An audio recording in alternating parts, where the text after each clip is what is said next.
Big boss വീട്ടിനുള്ളിലെ ശക്തിയായ മത്സരാർത്ഥിയാണെങ്കിലും വീട്ടിനകത്ത് മാത്രമല്ല പുറത്തും വലിയ വിവാദങ്ങളിലാണ് ജാസ്മിൻ ജാഫർ പെട്ടിരിക്കുന്നത്. വീടിനുള്ളിൽ വെച്ച് ഗബ്രിയുമായുള്ള സൗഹൃദത്തിന് പേരിലായിരുന്നു ജാസ്മിൻ ഏറ്റവും കൂടുതൽ വിമർശനം നേരിട്ടത്. ഇതേ തുടർന്ന് ജാസ്മിനുമായി വിവാഹബന്ധം ഉറപ്പിച്ചിരുന്ന അഫ്സൽ അമീർ എന്ന ചെറുപ്പക്കാരൻ ഈ ബന്ധത്തിൽ നിന്നും പിന്മാറിയിരുന്നു. ഇതിനിടെയാണ് കഴിഞ്ഞ ദിവസം തനിക്കെതിരെയുള്ള സൈബർ ആക്രമണങ്ങൾക്കെതിരെ അഫ്സൽ രംഗത്തെത്തിയത്.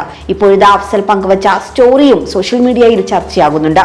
വീഡിയോ പങ്കുവച്ചതിന് പിന്നാലെ അഫ്സലിനെതിരെ സൈബർ ആക്രമണം കടുക്കുന്നതായാണ് അഫ്സലിന്റെ സ്റ്റോറിയിൽ നിന്നും മനസ്സിലാകുന്നത്.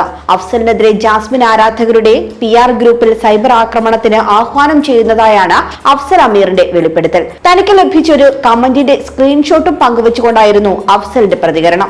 ജാസ്മിന്റെ ഗ്രൂപ്പിൽ ഇപ്പോൾ അഡ്മിന്റെ വോയിസ് വന്നിട്ടുണ്ട്.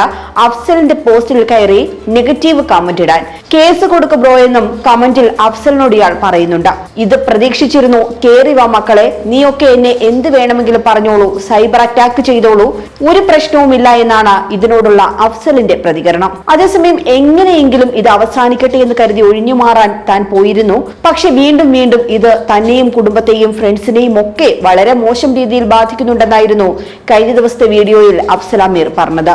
ജാസ്മിൻ ജിൻഡോയോട് സംസാരിക്കുന്ന ഒരു വീഡിയോ ക്ലിപ്പ് പുറത്തു വന്നതുകൊണ്ടാണ് തന്റെ സൈഡിൽ നിന്നും അതിന് അങ്ങനെ ഒരു ക്ലാരിഫിക്കേഷൻ തരണമെന്ന് വീഡിയോ ചെയ്യുന്നതെന്നും അഫ്സൽ പറഞ്ഞിരുന്നു. കള്ളങ്ങളുടെ മേൽ കള്ളം പറഞ്ഞുകൊണ്ടിരിക്കുകയാണ് ജാസ്മിൻ. തനിക്കും ജാസ്മിനും സത്യമെല്ലാം അറിയാം. 1.5 വർഷമല്ല, 1 വർഷം പോലും ആയില്ല തമ്മിൽ പരിചയപ്പെട്ടിട്ടെന്നും 1 വർഷം ആകുന്നതേ ഉള്ളൂവെന്നുമാണ് അഫ്സൽ പറഞ്ഞത്. അസ്ലാം അലിയുടെ കല്യാണത്തിൽ വെച്ചാണ് ഇരുവരും പരിചയപ്പെടുന്നതെന്നും പല സമയത്തും പല സ്റ്റേറ്റ്മെന്റുകളാണ് ജാസ്മിൻ പറയുന്നതെന്നും പുറത്തിറങ്ങിയാലും ജാസ്മിൻ ഇതിനെയൊക്കെ ന്യായീകരിക്കുമെന്നും അഫ്സൽ പറഞ്ഞിരുന്നു. താനും ജാസ്മിന്റെ പേരൻസും ഒക്കെ പറഞ്ഞാണ് വിട്ടത്. ബിഗ് ബോസ് വീട്ടിൽ പോയി ആരുടെയും പേരുകളോ അല്ലെങ്കിൽ മറ്റു പേഴ്സണൽ കാര്യങ്ങളോ ഒന്നും പറയരുതെന്ന് ആദ്യ ആഴ്ചയിൽ തന്നെ ജാസ്മിൻ എല്ലാം കൊണ്ട് തുളച്ചു. നിങ്ങൾ എല്ലാവരും ഓരോ കഥ അടിച്ചിറക്കുമ്പോൾ എല്ലാം ബാധിക്കുന്നത് തന്നെയാണെന്നും അഫ്സൽ പറയുന്നുണ്ട്.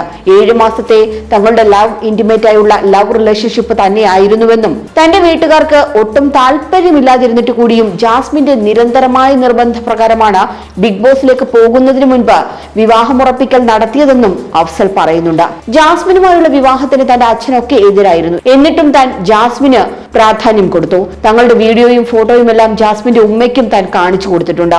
ജാസ്മിൻ എന്തിനാണ് തന്റെ ലൈഫ് നശിപ്പിച്ചതെന്ന് തനിക്ക് മനസ്സിലാകുന്നില്ല എന്നും അഫ്സൽ തന്റെ വീഡിയോയിൽ പറഞ്ഞിരുന്നു. അതേസമയം ഗബ്രിക്ക് താൻ വിശദമായി ഇതൊക്കെയും പറഞ്ഞുകൊണ്ട് മെസ്സേജ് അയച്ചിരുന്നുവെന്നും എന്നാൽ ഗബ്രി അത് കണ്ടു പക്ഷെ പ്രതികരിച്ചില്ല എന്നും അഫ്സൽ വെളിപ്പെടുത്തുന്നുണ്ട്.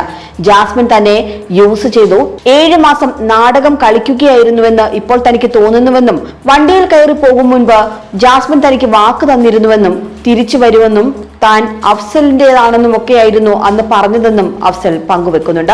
അഫ്സലിന്റെ വാക്കുകൾ സോഷ്യൽ മീഡിയയിൽ വൈറലായി മാറിയിരുന്നു. അഫ്സലിനെ അനുകൂലിച്ചുകൊണ്ടും എതിർത്തുമെല്ലാം നിരവധി പേരാണ് രംഗത്തെത്തിയത്.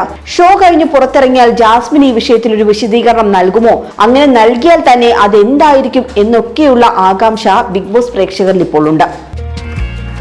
കൂടുതൽ വാർത്തകൾക്കായി B4 Blaze ഫോളോ ചെയ്യൂ, സബ്സ്ക്രൈബ് ചെയ്യൂ.